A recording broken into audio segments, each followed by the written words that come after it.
السلام علیکم ورحمۃ اللہ وبرکاتہ۔ ایک اللہ رب العزت کی طرف سے تمام ہندوستانیوں اور دنیا والوں پر امن و سلام کی ہو۔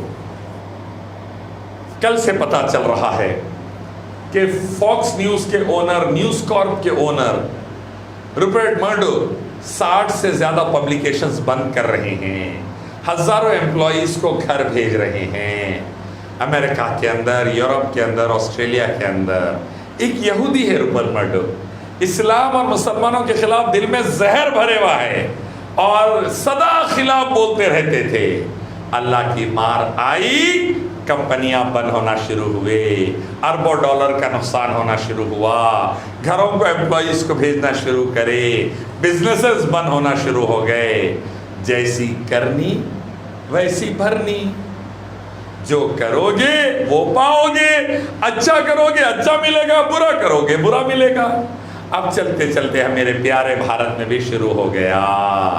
ٹائمز آف انڈیا کی سنڈے میگزین بند، امپلائیز کو گھر بھیج ڈالے، ایک فون کال پہ پوروں کی جاب گئی۔ 24 سال سے سروس دے رہے تھے، اسلام کے خلاف، مسلمانوں کے خلاف، بھارت کے خلاف زہر پھیلا رہے تھے، آپس میں آگ لگانا، ہندو مسلم کرانا، لڑائی لگانا، اسلام کے اللہ اس کے نبی کے قانون کا مذاق اڑانا، اسلامک سپیکرز کو برا برا بولنا، زہر پھیلانا۔ اللہ کی مار آنا شروع ہو گئی۔ نیوز نیشن کے 16 امپلائیز گئے، سیلریز تقریباً میڈیا چینل میں آدھے ہو رہے، سن لیا میں الحمدللہ۔ اب آہستہ آہستہ بند ہونا شروع ہوتے دیکھو آپ، کیونکہ بزنس نہیں ہے، ڈیمانڈ نہیں ہے، کمپنیاں بند، بے روزگاری چل رہی مارکیٹ میں، لوگ سبسکرائب نہیں کر رہے ہیں، بربادی۔ ارنب تمہاری بھی باری آئیں گی بیٹا انشاءاللہ، تو بھی دیکھ، انشاءاللہ مٹی میں ملیں گا، تو بھی جو زہر پھیلا رہا اسلام مسلمانوں کے خلاف، آگ جو لگا رہا، اللہ مٹی میں ملیں گا تیرے کو بھی انشاءاللہ۔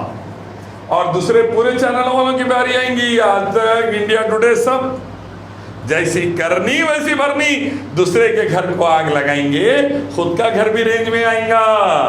یاد رکھ لو، جب آگ لگے گی تو سب کے گھر زد میں آئیں گے، یہاں صرف ہمارا مکان تھوڑی ہے، سمجھ جاؤ۔ اور جو پولیٹیکل باسز تمہارے آگ لگانے کا بولے، غریب کو مروا دیے لنچنگ میں، تم آگ لگا کے غریبوں کو مروا دیے، فسادوں میں مروا دیے، ان کے کاروباروں کو جلا دیے، آج اللہ تمہارے اوپر لے کر آیا۔ تمہارے پولیٹیکل باسز کی بھی باری آئیں گی، یہ نگزموں کو بچ جائیں گے انشاءاللہ، سب کی آئیں گی، سب کی آئیں گی۔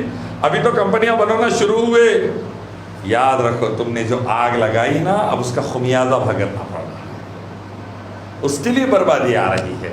اور ابھی دوسرا جو امپورٹنٹ یعنی کہ مسئلہ آ گیا ہے، وہ مسئلہ یہ ہے کہ بڑے بڑے کمپنیوں سے بزنس نہیں ہیں، ٹیکسز کم ہونا شروع ہو گئے ہیں، ٹیکسز کم ہونا شروع ہو گئے ہیں۔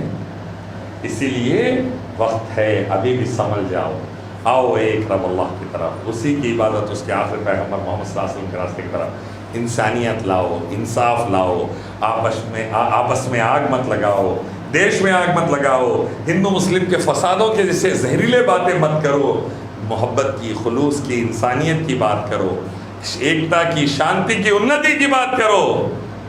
ورنہ اگر ایسے آگ لگائیں گے تو تم بھی جلیں گے، تمہارا میڈیا امپائر بھی جلیں گا، تمہارے پولیٹیکل باسز بھی مٹی میں ملیں گے انشاءاللہ، سب مٹی میں ملیں گے۔ اور مسلمانوں سے اور سب ہندوستانی بھائیوں سے امن پسند گزارش ہے، میڈیا کے سٹاک بیچ دو، مٹی کے دام ہونے والے ہیں، فوری بیچ ڈالو، میڈیا کے شیئرز ہیں بیچ ڈالو، نہیں تو مٹی کے دام ہونے والے ہیں۔ اور دوسرا، تمام مسلمانوں سے اور ہندوستانی امن پسند بھائیوں بہنوں سے گزارش ہے، جتنے چینل زہر پھیلا رہے بند کر دو، پہلے ان کو انسبسکرائب کرو، نکال کے پھینکو اپنے اپنے ڈشوں سے۔ اور ڈش اگر ایسے لوگوں کی ہے جو زہر پھیلانے والے چینل کی ہے، ڈش بھی نکال کے پھینک ڈالو۔ زہر رکھو مت گھر میں، اور زہریلے لوگوں کو کامیاب ہونے مت دو۔ آؤ اسلام کی طرف، خود کو بچاؤ، خود کے گھر کو بچاؤ، خود کے بزنس کو بچاؤ، دیش کو بچاؤ، بھارت کو بچاؤ، بھارت واسیوں کو بچاؤ، شانتی، انتی پھیلاؤ، اسلام لاؤ۔ السلام علیکم۔